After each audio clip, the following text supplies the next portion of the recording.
प्रिय मित्रों, प्रभु यीशु ने अंतिम भोज के समय शिष्यों के साथ वार्तालाप के दौरान अनेक सत्यों और रहस्यों का खुलासा किया। इनमें से परम प्रधान है तृत्व या त्रिएक ईश्वर का रहस्य।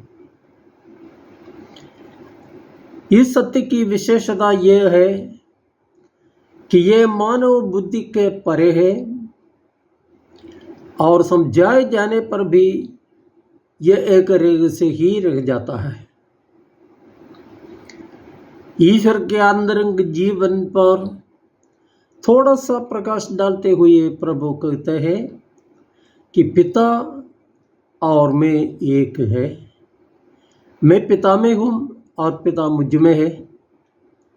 जो मुझे देखता है वो पिता को भी देखता है।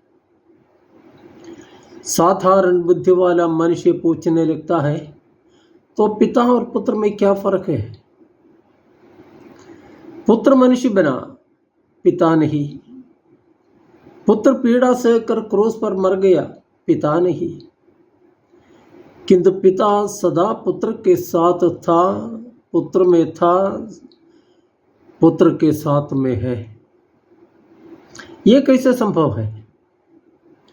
यदि मनुष्य ये समझने की क्षमता रखे तो परम तृत्व की रहस्यात्मकता ही समाप्त हो जाएगी।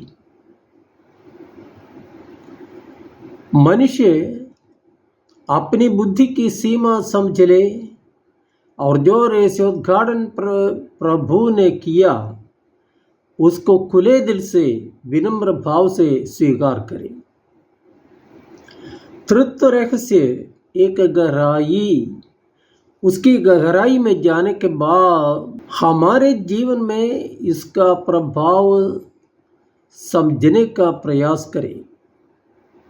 यह कितना सुखदायी ज्ञान है कि सर्वशक्तिमान ईश्वर जो सबका सृष्टिकर्ता और नियंता है, मनुष्य बनकर हमारे बीच में रहने आया और वो अदृश्य ईश्वर आज भी मनुष्य के साथ रहता है।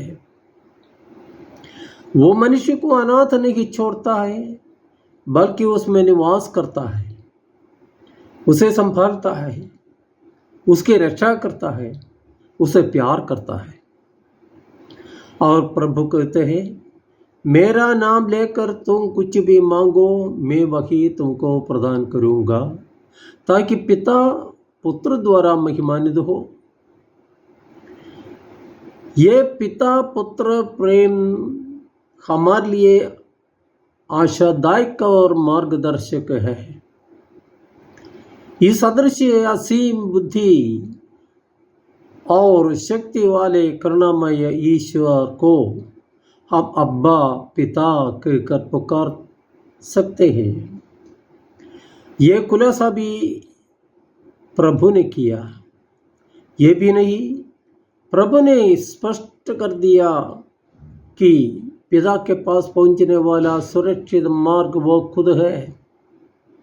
मार्ग, सत्य और जीवन में हूँ। मुझसे होकर गए बिना कोई पिता के पास नहीं पहुंचता।